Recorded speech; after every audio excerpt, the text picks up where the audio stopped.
السلام عليكم.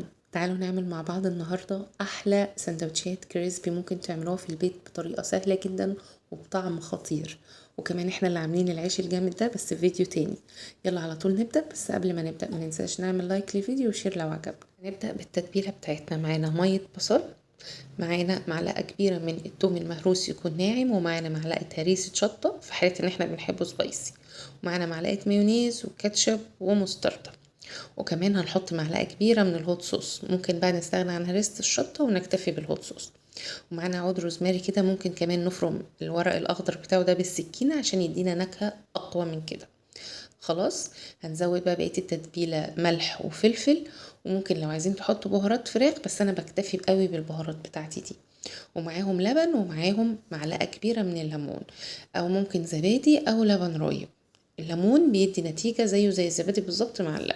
تقطيع بقى الصدر بتاع الفرخة بيكون سميك شوية عن البانيه. يعني انا بقطع جزء كده من صدر الفرخة من فوق، وبشيل الفيليه اللي تحت، وبقطع القطعة المتبقية 2. يعني الصدر بيبقى على 4 قطع زي ما انتوا شايفين. طبعا الكمية اللي انتوا تحبوها، وطبعا كمية التتبيلة تكون مناسبة لكمية الفراخ بتاعتنا. هنقلبها كويس جدا في التتبيلة ونغطيها ونسيبها ليلة في التلاجة، 4 ساعات 5 ساعات. المهم ان التتبيلة تتشرب كويس. الخطوة اللي بعد كده، معانا دقيق عليه ملح عليه كركم عليه مرقة دجاج عليه رشة صغيرة جدا من البابريكا عشان ما تغمقش معانا الطبقة الخارجية. تمام، هنقلبهم كويس جدا مع بعض، وبعدين هنطلع الفراخ بتاعتنا تكون اتبلت كويس جدا وشربت من التتبيلة. هنطلعها ونشيل منها عليها التتبيلة كويس، وننزل بيها على الدقيق على طول.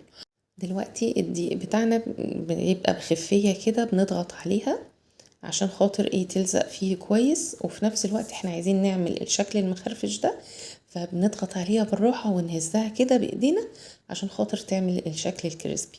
واحنا هنعمل ايه بقى دلوقتي؟ بنصفي الفراخ كلها من التتبيلة، وبناخد التتبيلة بتاعتنا ونخفها بشوية مية او لبن عشان ننزل فيها الفراخ تاني بعد ما بنقلبها في الدقيق كده، ونطلعها منها ونحطها في الدقيق تاني عشان تدينا طبقة اسمك شوية من الكريسبي. عايزين تعملوها مرة واحدة تمام، بس هي مرتين حلوة قوي يعني. يا دوبك كده بننزلها حاجة بسيطة ونطلعها على طول. نعملها بنفس الطريقة زي ما انتوا شايفين كده، ونحاول ننفضها كويس عشان تدينا شكل كريسبي اكتر. نحطها على مصفى كده، والكمية اللي نعملها ننزل بيها في الزيت على طول، ما يكونش سخن قوي وما يكونش هادي، يعني درجة الحرارة تكون متوسطة عشان ما تتحرقش منك وتستوي مظبوط.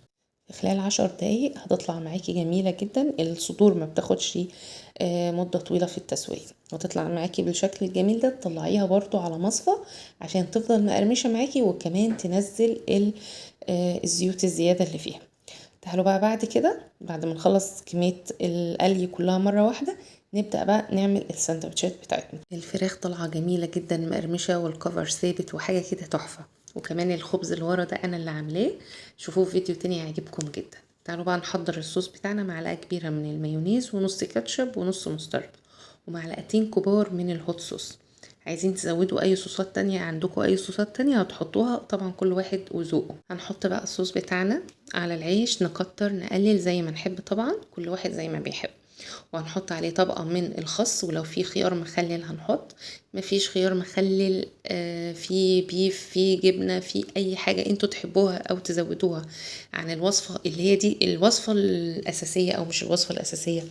السندوتش اللي بنجيبه دايما من بره وبيكون فيه المكونات دي بس، يعني هو دايما بيبقى سندوتش بسيط كده. الفراخ الكريسبي ساعات بتبقى سبايسي، ساعات بتبقى عادي، طبعا زي ما نحب. احنا ممكن نزود كمان بدل الصوص ده، نزود صوص هوت صوص زيادة، بتدي طعم طبعا جميل، واللي بيحبه حراق. خلاص، بنعمل برضو السندوتش الطويل بنفس الشكل كده، بنقسم الفراخ الكريسبي عليه ويبقى بالشكل ده. جربوا الفيديو ان شاء الله الوصفة هتعجبكم جدا. ولو الفيديو عجبكم ما تنسوش تعملوا له لايك وشير، وتقولوا لي رأيكم في الكومنتات تحت. واشوفكم على خير يا رب، والسلام عليكم ورحمة الله.